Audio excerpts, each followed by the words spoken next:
मुंबईमध्ये सगळे विरोधी पक्ष एकवटलेले आहेत आणि निवडणूक आयोगाच्या विरोधातून मोर्चा जो आहे तो भाजपचे विरोधी पक्ष सगळे करतायत.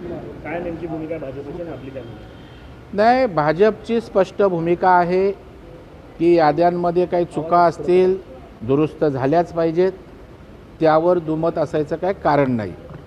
आणि याद्यांमध्ये दुरुस्त्या ह्या रेग्युलर होतच असतात, ही काय आजची पद्धत नाही आहे. दुबार झालं तर काढतात, अनावश्यक नाव असेल तर डिलीट करतात, राहिला असेल तर पुन्हा नाव टाकतात, ही एक प्रक्रिया आहे.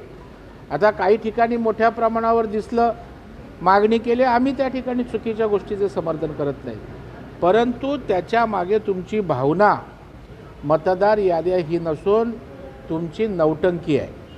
आपल्याला सर्व ठिकाणी मिळणारं अपयश याही स्थानिक स्वराज्य संस्थेच्या निवडणुकीत पुढं दिसतं आहे. आणि मग पराभवाची कारणमीमांसा आतापासूनच सेट करूया म्हणून केलेला हा केविलवाना प्रयत्न आहे.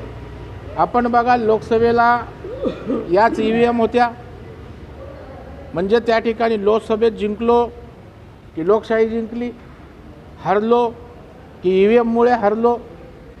मला वाटतं आत्मपरीक्षण करण्याची आवश्यकता विरोधी पक्षाला त्या ठिकाणी आहे. नाहीतर या ठिकाणी ते केवळ बोलत राहणार, असेच हरत राहणार आणि अख्खा जन्म हा याद्या, मतदार याद्या बोगस याच्यामध्येच त्या ठिकाणी निघून जाईल. आणि म्हणून मला वाटतं की अशा प्रकारे नौटंकीपणा करण्यापेक्षा प्रत्यक्षदर्शी लोकांसाठी काम करा. आज बघा, मोर्चाला एकत्रित म्हणतोय, आहे का एकाचं तोंड एकीकडं, दुसऱ्याचं तोंड दुसरीकडे. महाविकास आघाडी म्हणून एक नाही आहे, प्रदेशाध्यक्षांची भूमिका वेगळी आहे, भाई जगतापांनी आपली भूमिका स्पष्ट केलेली आहे. मग नेमकं खरं काय? मारून मुटकून मोठ बांधून आपल्याला फार काळ दिखावा करता येत नाही. मला वाटतं विस्कळीत झालेला विरोधी पक्ष आहे आणि आता केवळ आम्ही एक आहोत हे दाखवण्याचा केविलवाना आणि दुर्दैवी प्रयत्न आहे. या पलीकडं या सगळ्या प्रकरणाला रडीचा डाव आणि नौटंकी एवढाच त्या ठिकाणी उल्लेख करता येईल. राज ठाकरे आज मोर्चात सहभागी होण्यासाठी लोकलने प्रवास करत सहभागी झालेत, याकडे कशा पद्धतीने पाहताय? आता लोकलनी तर सर्वसामान्य माणसं रोज प्रवास करत असतात.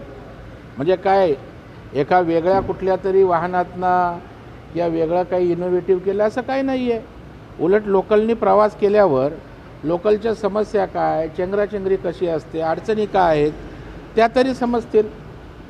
आणि त्याच्यामुळं काही लोकलनी प्रवास म्हणजे जगावेगळं काहीतरी आहे असं काही नाही आहे.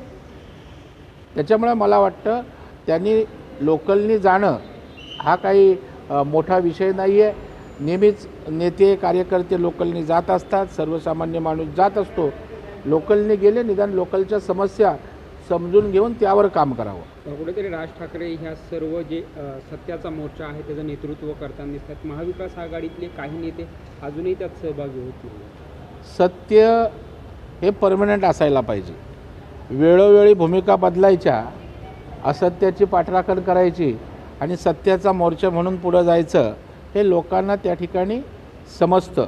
दुसरं काय विचारलं? महाविकास आघाडीतले नेते दिसत नाहीत. नाही, महाविकास आघाडीला तर राज ठाकरे साहेब किंवा त्यांचा मनसे महाविकास आघाडीत नको ही पहिल्या दिवसापासून त्यांची भूमिका आहे. आणि म्हणून आपण बघाल, भाई जगताप मुंबईचे काँग्रेसचे नेते, त्यांनी भूमिका स्पष्ट केली, प्रदेशाध्यक्षांची स्पष्ट भूमिका नाही. त्यामुळे कार्यकर्ते गोंधळलेल्या अवस्थेत आहेत की आमच्या पक्षाची नेहमी भूमिका काय, प्रदेशाध्यक्षांची भूमिका काय, राज ठाकरे साहेबांसोबत जायचं नाही जायचं याविषयी काही दिशा स्पष्ट नाही. त्याच्यामुळे विस्कळीत झालेला, भांबावलेला आणि संभ्रमित अवस्थेत असलेला विरोधी पक्ष कधी नव्हे एवढा महाराष्ट्रानं सद्यस्थितीत पाहिलेला आहे. साहेब, खरं तर महाराष्ट्र केसरी सिकंदर शेख हे कारच्या तस्करीमध्ये त्यांना अटक करण्यात आली आहे, कशा पद्धतीने पाहत आहे? आणि त्यांच्या वडिलांनी आरोप केला आहे की ते त्यांना गोवण्यात आलं आहे. नाही, मला वाटतं या संदर्भात आम्ही भाष्य करण्यापेक्षा वस्तुस्थिती काय असेल त्याची पोलीस दखल घेतील. त्याच्यामध्ये सत्य असेल, तथ्य असेल तर कायद्यासमोर सगळे समान आहेत, योग्य ती कारवाई होईल. आणि जर कोणी गोवण्याचा प्रयत्न केला तर अशा पद्धतीनं एका खेळाडूला चुकीच्या पद्धतीनं गोवू नये अशी या ठिकाणी आमची स्पष्ट भूमिका असेल. राज्य सरकारने याकडे लक्ष द्यावं अशी मागणी केली त्यांच्यावर. नाही, देतील ना. शेवटी दुसऱ्या राज्यात एखादा गुन्हा दाखल झाला तर महाराष्ट्रामध्ये त्याचा कन्सर्न घेतलाच जातो. एकमेकांच्या राज्याचं पोलीस त्या ठिकाणी कन्सर्न करतं आणि त्यावेळेला काय आहे हे नेमकं आपल्यासमोर त्या ठिकाणी येईल.